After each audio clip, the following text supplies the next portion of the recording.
Hi friends, అందరూ ఎలా ఉన్నారు? బాగున్నారా? నేను కూడా బాగున్నానండి. పెయింటింగ్ హడావిడి, ఇంటికాడ పెయింటింగ్ అన్నీ అయిపోయినాయండి. గురించి డైలీ వేడి చేయాలనుకుంటున్నానండి. కంపల్సరీని మీకోసమేనాను. ఇదిగోండి, నేను బంగాళదుంపలు అయితే మా ఇంట్లో చాలా ఉన్నాయండి. అవి ఫ్రై చేస్తున్నాను. పెరుగు ఉంటే నేను నా స్టైల్లో చారు పెడుతున్నాను, మజ్జిగ చారు. ముందు కడాయి పెట్టుకున్నాను. అందులో పచ్చిమిర్చి ఘాట్లు పెట్టుకున్నాను. అల్లం ముక్కలు, ఉల్లిపాయలు ఒకదాని తర్వాత ఒకటి వేసుకుని ఫ్రై చేసుకుంటున్నానండి. ఇవి బాగా ఫ్రై అవ్వాలండి. అది లాస్ట్లో ఒక స్పూన్ జీలకర్ర అండి వేసుకున్నాక ఫ్రై అయ్యిందండి. ఈ ఫ్రై అయిన స్టవ్ ఆఫ్ చేసుకుని పక్కన పెట్టుకున్నాను. ఇప్పుడు పెరుగండి. ఈ పెరుగులో ఒక స్పూన్ పసుపు,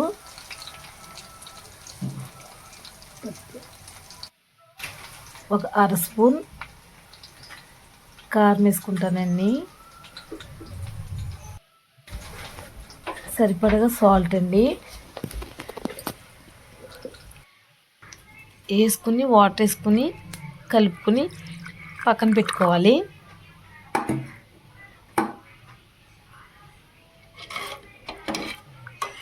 కలిపేసుకుని పక్కన పెట్టుకోవాలండి.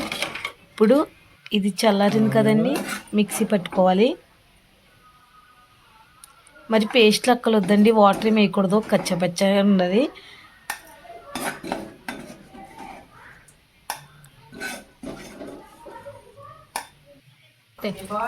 కచ్చపచ్చగా ఎదుకొని పేస్ట్ అయింది. ఇలాగా ఇదంతా ఈ పెరిసేస్తుంది మజ్జిగ కలిపేసుకోవాలండి. మరి బాగా పలచగా లేదు, మరీ చిక్కగా లేదండి. ఇందులో కలిపేసుకున్నాక మొత్తం అంతా వేసుకుని కలుపుకోవాలండి.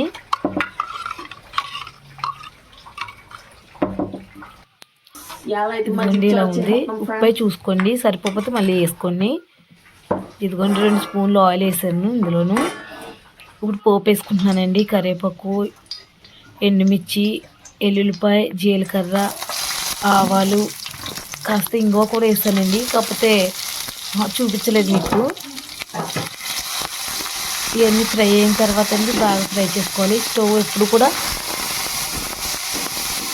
సిమ్లోనే పెట్టుకోండి. ఎందుకంటే మజ్జిగ ఒక్కొక్కసారి ఇరిగిపోతుంది, అది పెరుగు కదండి, బాగోదు. అప్పుడు మొత్తం టేస్ట్ అంతా పాడైపోతుంది. చూసుకోండి. ఇది బాగా ఫ్రై అయ్యి అదంతా చారు ఇందులో వేసుకోవాలి. దీని టేస్ట్ అయితే చాలా బాగుంటుందండి. ఈ వీడియో నచ్చినట్లయితే లైక్ చేయండి, షేర్ చేయండి, సబ్స్క్రైబ్ చేసుకోండి.